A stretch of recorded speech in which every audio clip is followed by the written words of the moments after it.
You're listening to Experience Imagination, a themed entertainment design podcast presented by Falcon's Creative Group. Every episode, we discuss a new topic with a panel of creative professionals. Hi, I'm Cecil McPuri, President and Chief Creative Officer of Falcons.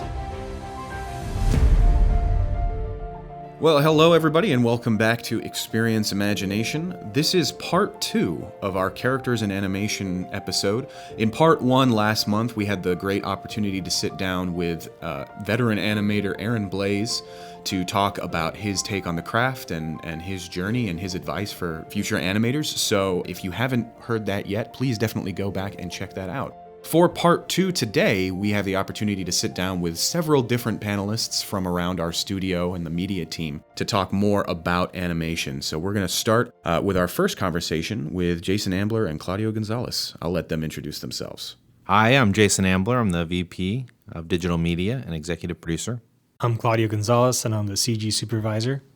You know, one question that we asked Aaron Blaze on our part 1 of this episode that I really want to ask both of you now is what attracts you to a story? What types of animation projects get you the most excited and inspired? Sure. I think for me personally is depending on the attraction that we're working on. I personally really like working on dark rides because you're working on a section of this ride that's the CG side of it, but there's also the physical aspect of it that's still an extension of that digital set. Yeah. So being able to choreograph things that are going to happen on the ride in the real world. In the real world, exactly. Whether it's wind in your face or whether it's lighting or a wall falling apart in real life. Yeah. And then blending that into the CG environment seamlessly and really just kind of fooling somebody on that ride, like, wow, where am I right now? Yeah. Like you lose the feeling that you're in the real world and now you're completely immersed in that experience. Absolutely. And you're completely, just in that moment. So I think I have a similar answer to Claudio. I think I'm a little bit more agnostic to the attraction system per se, but really the thing that excites me is putting somebody inside the story. You know, we watch a lot of movies, we watch a lot of TV, and it's epic, it's exciting, but you don't necessarily feel like you are in that world. But to bring somebody into that world and make them feel like they are, in that moment and creating a truly immersive experience, something epic, but also incredibly immersive and active, where you feel engaged at a different level, that's what excites me. What does that look like for you? Like, is there a specific example that you're thinking of? No, I think we try to bring that into all of our projects. I think it's a mindset of putting guests on the hero's journey. Right. Which is an interaction that you really don't get in film or television. You can get that in games. True. In some ways, we're doing that in a very compressed and still very cinematic format. Absolutely. So I think that's what really excites me. Yeah, for sure.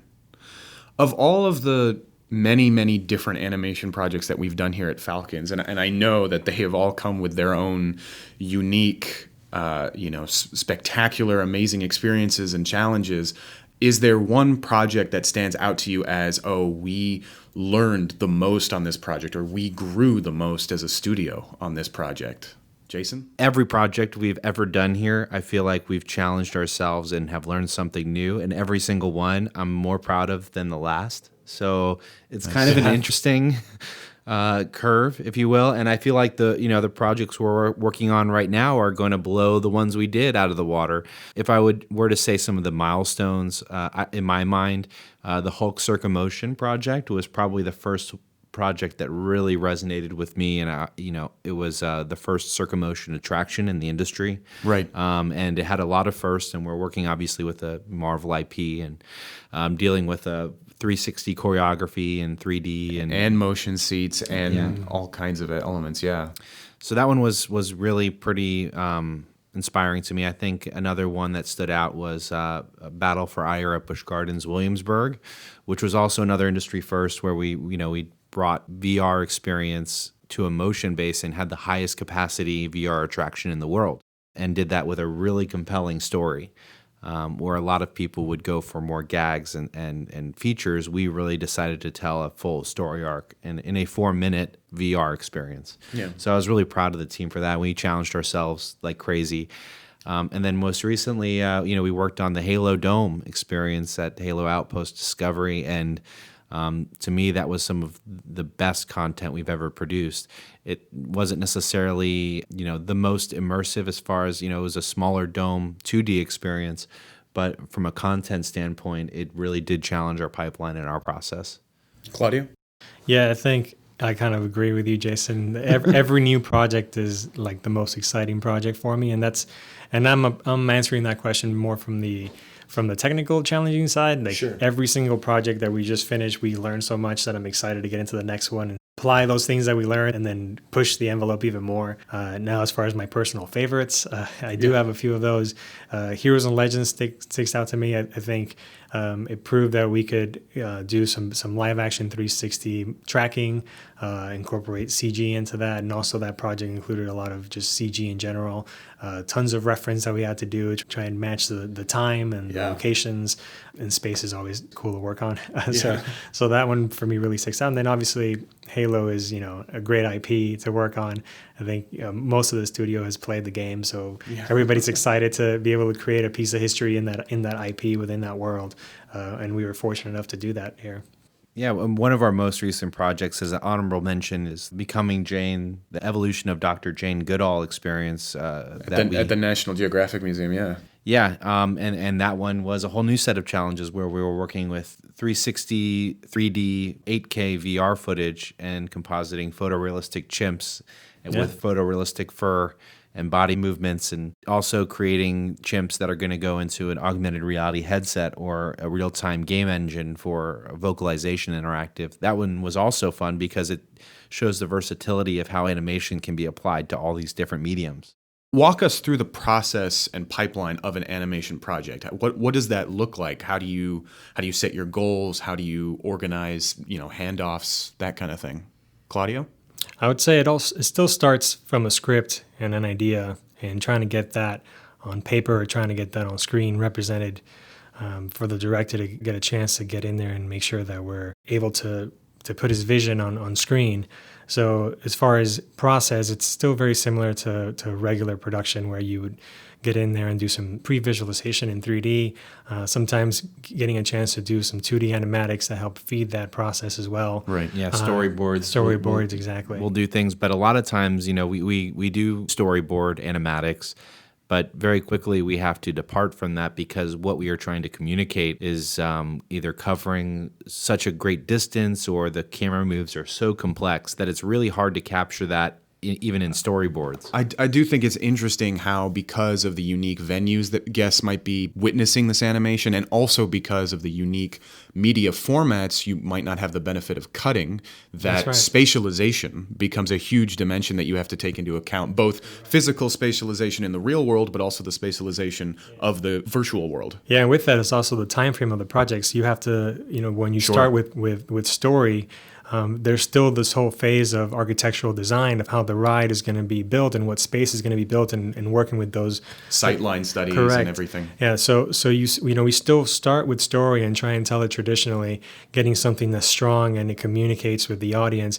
And then when the rest of the process starts to catch up, we're able to take those camera paths and see how we need to tweak the story and start implementing as more of a ride. Depending on the ride, every single attraction that we do is different. Sometimes you can make cuts from screen to screen. Sometimes you can't. It's a 360 environment and it's always on screen. You have to figure out a way. Shot, yeah. Correct. There's nothing you can do to hide, or if you do hide something, you got to get really creative about how you're going to do that. It's a fun challenge. Absolutely. Yeah, and there are also lots of different formats that we explore with animation. Not only are we doing pre-rendered content, but we're also supplying animation for real-time projects, for games, where in those cases, we may be creating loops or little chunks of animation that then get blended together inside a game engine. Sometimes we're doing 3D animation for ride film, but our animators are also responsible for all the camera animation. Sometimes they're animating the vehicle or the motion base. So they're animating much more than just characters on screen. It really covers everything that's being keyframed, and especially even in previs, they may be animating some things that then get fed into our effects department to do things like explosion and debris and destruction. So animation is really quite an all-encompassing department here at Falcons. Well, we now have the opportunity to transition from this conversation to another conversation with some members of our animation team here in the studio. We'll go ahead and jump into that now, but I first want to just say thanks again so much, Jason and Claudia. Yeah, Thanks. Happy to be here. All right, let's switch over to that conversation. Hi, my name's Ashley Prescott, and I'm an animator. Hey, I'm Megan Stockham, and I'm an animator too. And I am Dave Drake, and I'm also an animator. The way I wanted to start this conversation is to ask you what first attracted you to the craft of animation. So for me, it's a couple things. One, I was absolutely obsessed with Disney as a child, and musicals, which was a lot of what Disney animation was back then. So 2 things. One, I was a figure skater. And then in high school, it was drama. So with figure skating, I had like this love of movement, expression through movement, and stuff like that. I actually wanted to be in the Olympics. And then in high school, I actually started taking drama class, and then I decided I wanted to be an actress. But I hate being in front of the camera, and I hate people looking at me. So it's like kind of a problem. Yeah. So then I came across animation when I was really thinking about what I wanted to do. And animation is kind of a combination of 2 things that I really loved, which is figure skating and acting. Yeah. You're basically an actor behind the camera for animation. Absolutely. That's fascinating. I didn't know that. That's really cool. Megan? Mine is a little similar to Ashley's in that I grew up on Disney movies, basically. Yeah. And I also had a love of like theater and acting, but I just hate being in front of the camera, just ultimate stage fright. Yeah. So like this is kind of my way of being able to get that fix while being able to stay safely behind a computer. Right, absolutely. But also I had a love of animals growing up, and I really appreciate how in animation you can get like the anthropomorphization of animals. Is that the right word? I don't know.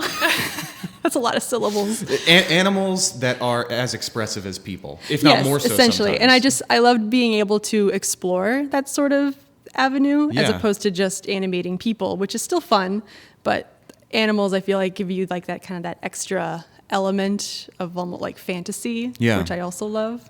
Absolutely. Dave? Yeah, for me, also Disney, right? I was obsessed with Donald Duck as a kid. Nice. I had all of the Donald Duck animated shorts, and I would draw them constantly, all of him, Mickey, everything, but especially Donald.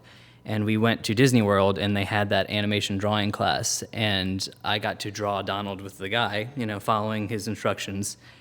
And he came around at the end and looked at everybody's stuff, and he said, "Wow, that's pretty good. You should be an animator." And I was about 7 at the time, and then that was it. I was like, Yeah. I'm going to be an animator, So Seminal then moment, yeah. Yeah, so I just dove in from there. I think also Jurassic Park was a big, big influence, especially for CG. When I saw that, it was like, how did they do those dinosaurs? And then Right. from there, that's really what led me to what I do now. One of the biggest questions that I have for you is how do you bring a character to life through animation? And also, is it a different process to animate a dinosaur, for example, than it is to animate a superhero? Because here at Falcons, we do a lot of different types of animation, touching a lot of different styles and worlds and IPs. Off the top of my head, we have done animation for, most recently we did Becoming Jane, the Jane Goodall exhibit at the National Geographic Museum in DC. We did animation work for a Halo-themed experience at Outpost Discovery, the Ring experience. We also did Busch Gardens, Williamsburg, Battle for Ire. There's a lot of different styles and projects that we've tackled. Yeah, those all had very unique styles too. If you compare Battle for Ire to, say, the Jane Goodall experience, the animation in Battle for Ire is a lot more exaggerated. Right. Timings are quicker. You have to have snappier movements, whereas for Jane, we had to stick as close to real life as possible. Your design filters are slightly different in Yes. terms of what you need to achieve in order for it to feel real. Because good animation always feels real. What real is defined as is different per project, right? Right. I think any project you have to sell that the character is alive. Right. Specifically with Jane, you have to hit that level of realism, so there's a lot more fine details that you have to add into the performance to Right. get that, as opposed to something that is more cartoony where you can hit a pose and hold it longer. It doesn't have to breathe the same. Absolutely. And then there's something like the Jurassic Island project that we did that incorporates bringing to life dinosaurs in media content for you. Megan? Of course, no one really knows exactly how dinosaurs acted, so there's some level of like make it up as you go. Yeah. But there's also a level of research that you have to do for like animal behavior. Yeah. Especially if you want to do like something that's living now, like a lion or an elephant or whatever. You got to start doing a whole lot of research to make sure that it at least reads correctly to like the layman audience. Yeah, absolutely. Ashley? With the dinosaurs, we don't really know how they moved. We can only look at like articles that would suggest their limitations, which Megan is really good at finding. But with chimps, we had a lot more reference to look at, and there's a lot more research available to us to understand how they move, their behaviors, and also just video reference we were able to easily get, especially from Bill. He had a lot of reference that he could give to us. Bill Wallauer from JGI. Yes. Even if we couldn't find reference, Bill was very descriptive in his explanation of how they move. There's not really anyone we could go to ask how a dinosaur moves. Yeah. So we looked at like a lot of birds like emus. Cassowaries, ostriches. Ostriches. I think also I looked at like some of the vultures. And just kind of copied what they moved like, but it could be completely inaccurate. And I know I looked at a lot of Jurassic Park reference to see how they did it, but even then, like between the old Jurassic Park and the new like Jurassic World, they kind of animated the raptors a little differently. So it's really kind of like a pick and choose, just kind of be really creative. And, well, I love that because you're almost translating reality into media again. And I think it's different and provides new opportunities than just going out into the wild and filming. There's something you can do in animation that you can't do with film, and that's you can bring life and personality to things that do not have life or personality. You know, I mean, I think that's the goal, right? You know, that's what we strive for all the time and that's the fun of it, is trying to make you forget that it's animated. Right. You know, that's the biggest thing. And I think another thing, too, with taking real things and then having to emulate them, in animation, we actually still have to exaggerate things slightly. Yes. Because it's not going to read the same as it would in real life. So we have to push things just a little bit further, even in the realism side of animation, just to make sure that it reads. This kind of goes back to what you were bringing up earlier about acting as a part of your process. I would love to know what has been your experiences acting for the characters that you've animated recently. Did you go into a room and start acting like a dinosaur at one point? Heck yeah. Actually. You know, for specifically, we keep talking about the chimps, but this is probably the last thing I'll say, is we made those chimp arms. So we took crutches and cut them down and made them into an extension so that we could learn how to walk like chimpanzees. Right. Mm-hmm. And I took them home and spent like 2 hours walking and running around my house, scaring my animals like crazy. And I at least started to get too into it, and I started drooping my lip and just like, you know, trying to emulate them as much as I could. Acting. It is. You method act on this stuff. So I wanted to switch gears a little bit. Ashley, Megan, the blog article that you wrote on our website talks a lot about how the process of animation evolves when working towards unconventional storytelling formats like dome theaters, 360-degree canvases, that kind of thing. Can we talk a little bit about what that process is like for you? Because we do a lot of that at Falcons. I know that's been something that we've done a lot with our projects. I would say the actual process of animation doesn't change much. Like, you're still thinking about like the 12 principles of animation, squash and stretch acting. The main difference is in the camera. Like, if we were animating for like a 360 dome, the characters are almost never going to leave the screen. So that character has to be acting the whole time they're on camera, versus with like a standard film or TV show, like there are cuts every few seconds generally. So if you're animating for a movie, you only have to worry about those few seconds that your shot is. Yeah. So at that point, it becomes more of like a technical issue where we have to figure out how to divide up these minutes-long shots between animators and figure out how to stitch them together to be perfectly seamless for the audience in the end.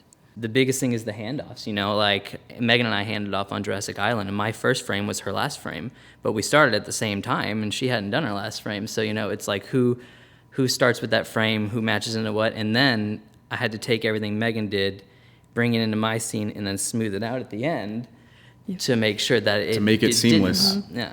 Yeah, because you can't always pause a shot at like a resting point for the character. Yeah. Like very often it's in the middle of an action. With extreme expression and extreme movement. So we not only have to match the pose, but also how fast the character's moving and the momentum. Yeah. And then also there's different styles of animation between us.